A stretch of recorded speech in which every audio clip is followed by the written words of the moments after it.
3 اکتوبر 2024 پیش ہے آج کی اہم سرخیاں۔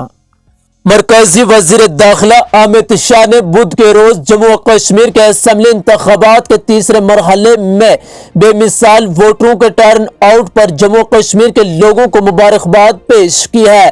انہوں نے کہا کہ انتخابات میں پرجوش شرکت جموں و کشمیر میں امن کی واپسی اور تحفظ کے احساس کو ظاہر کرتی ہے۔ مرکزی وزیر داخلہ نے ایکس پر ایک پوسٹ میں کہا کہ جموں و کشمیر میں ہماری بہنوں اور بھائیوں کو منعقد ہونے والے اسمبلی انتخابات کے تیسرے مرحلے میں بے مثال 69.65% ووٹ ڈالنے کے لیے مبارکباد۔ ان کی پرجوش شرکت وزیر اعظم مودی کی قیادت میں جموں و کشمیر میں امن کی واپسی اور تحفظ کے احساس کو ظاہر کرتی ہے۔ وزیر داخلہ نے مزید کہا کہ ترقی کے جس نے دور کا نوجوانوں نے پہلی بار مشاہدہ کیا ہے، اس نے جمہوریت پر ان کا اعتماد مضبوط کیا ہے۔ نیشنل کانفرنس کے صدر ڈاکٹر فاروق عبداللہ نے اسمبلی الیکشن کے لیے پولنگ عمل کا اختتام خوش اسلوبی کے ساتھ اختتام پذیر پہنچنے پر تمام رائے دہندگان کی طرف سے ایک بار پھر جمہوریت میں اپنے پختہ یقین کو ظاہر کرنے پر خراج تحسین ادا کیا ہے۔ انہوں نے اپنے پیغام میں کہا کہ پولنگ عمل خوش اسلوبی کے ساتھ اختتام کو پہنچا ہے۔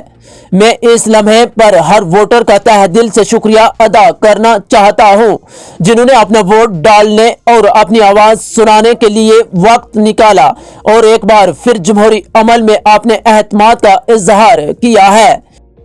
مشرق وسطی میں سیکیورٹی کی سنگین صورتحال کے پیش نظر حکومت ہند نے ہندوستانی شہریوں کو مشورہ دیا ہے کہ وہ ایران کے غیر ضروری سفر سے گریز کریں اور وہاں رہنے والے ہندوستانیوں کو تہران میں واقع ہندوستانی سفارت خانے کے رابطے میں رہنے کا مشورہ دیا ہے۔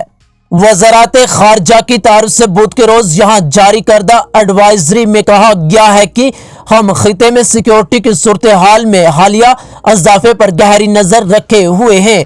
ہندوستانی شہریوں کو مشورہ دیا جاتا ہے کہ وہ ایران کے تمام غیر ضروری سفر سے گریز کریں۔ وہیں ایڈوائزری میں مزید کہا گیا ہے کہ جو لوگ فی الحال ایران میں موجود ہیں ان سے درخواست کی جاتی ہے کہ وہ محتاط رہیں اور تہران میں ہندوستانی سفارت خانے کے ساتھ رابطے میں رہیں۔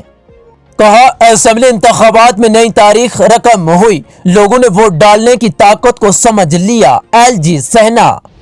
جموں و کشمیر کے لیفٹیننٹ گورنر نے بدھ کے روز ایک تقریب میں لوگوں کا شکریہ ادا کیا، خاص طور پر کشمیریوں کا جنہوں نے حالیہ اسمبلی انتخابات میں ریکارڈ تعداد میں حصہ لیا ہے۔ یہ انتخابات ایک دہائی کے بعد منعقد ہوئے تھے۔ مشتاق بخاری کے انتقال پر عمر عبداللہ محبوبہ مفتی روندر رانا کا اظہار غم۔ سابق وزیر اور بی جے پی کے سرنکوٹ اسمبلی حلقے کے امیدوار مشتاق احمد بخاری بدھ کی صبح پونچھ میں واقع اپنی رہائش گاہ پر انتقال کر گئے۔ وہ 75 برس کے تھے اور ان کے پسماندگان میں 2 بیٹیاں اور 1 بیٹا شامل ہیں۔ ذرائع کے مطابق مشتاق بخاری کی طبیعت کچھ وقت سے ٹھیک نہیں تھی اور بدھ کی صبح وہ اپنی رہائش گاہ پر بے ہوش ہو گئے اور غالباً حرکت قلب بند ہونے کے باعث انتقال کر گئے۔ مشتاق بخاری جموں خطہ کے درج فہرست قبائل کے ایک مخصوص حلقہ سرنکوٹ سے بی جے پی کے امیدوار تھے۔